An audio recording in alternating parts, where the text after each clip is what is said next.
Wel, parhau mae'r cystadlu yma ynghylch y Gwartheg a mae Emily Jones o Benuwch gyda fi'n gwmni o hyd ac i ni dal gyda'r Gwartheg Henffordd, yndyn ni, Emily? Odyn. Ac i ni wrth yn boddau yma. Wrth i ni edrych ar ddosbarth o deirw arall fan hyn, o'r dosbarth 4-4-2.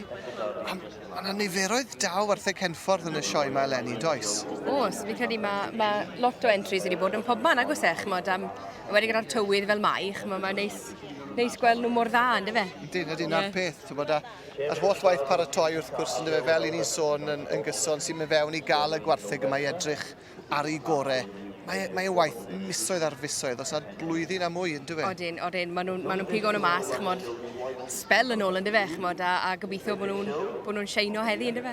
Wyt ti'n gwybod faint o waith yw i hefyd i gael stoc yn barod i'r sioe, achos i chi'n dangos defed mewn wthnos yma hefyd, Emily, ydych chi? Odyn, dangos defed dim wrth, so da iawn, pob lwc i ti fori. Diolch. Gyda'r defed, ond nôl at y Gwartheg, ac i ni'n gweld Colin Sauter, fferm Iwtri yn swydd Gaerloyw, fe sydd yn beirniadu y Gwartheg Henffordd yn sioe 2026, a Stephen O'Kane fan hyn nawr yn arwen tarw arall wedi cael garden goch yn y dosbarth cynta yn gynharach, a mae hwn darw bach hardd iawn yn dwe. Symud yn dda. A top line neis dy fe wedi ddangos e. Os, ma fe. Pan mae'n dod i'r Gwartheg Henffordd, am be fydd y beirniad yma yn chwilio nawr te o ran rhinweddau y bryd? Wedyn ni, maen nhw eisiau chymod mor correct as possible yn dy fe. Mae'n beth maen nhw moyn. Coes yn bob cornel. Angen bod coes yn bob cornel. A top line ni'n sôn am ar hyd yr asgwrn cefn o'r gwar o'r nôl i'r gymffon yn dy fe, bod yna linell syth, bod e ddim yn panti yn y cefn yn dy fe. A eisiau bod digon o cig yn y llefydd iawn yn dy fe. Ac wrth gwrs, efo'r Gwartheg Henffordd yma, dyn nhw ddim yr un siap a wedwn ni ar glas Prydeinig, mae hynny'n amlwg i weld wrth gwrs yn y fe, ond mae'r bryd dros y blynyddoedd wedi altron ofnadw, mae nhw wedi cael mwy o faint mewn i'r bryd a chydig fwy o siap hefyd fel i ni'n gweld yn y bryd yma heddi nawr yn dweud yn y sioe. Odyn, a cerdded yn neis wedyn. Symud yn dda iawn, yn rhwydd iawn, yn ysgafn ar ei drad yn dweud. Ac i ni'n gweld mae yna darw bach arall, 3-5-2 yn dod nawr at y beirniad. Hwn eto'n darw hardd. Gymaint o potensial dar teirw yma. Bydde rhain ddim allan o le ar unrhyw ffarm na bydde nhw. O na. Werth i weld nhw'n y ca, ynddo fe. A tra mae hi yn mynd at y beirniad Colin Sauter.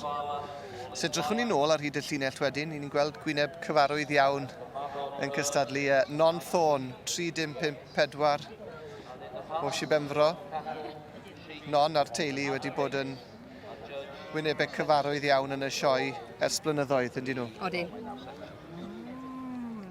Hwn yn darw hardd hefyd, yn dweud. Top line dda fo fe, ni'n gweld fyna nawr, yndyn ni. Beth wyt ti fel o'r tarw yma, Emily?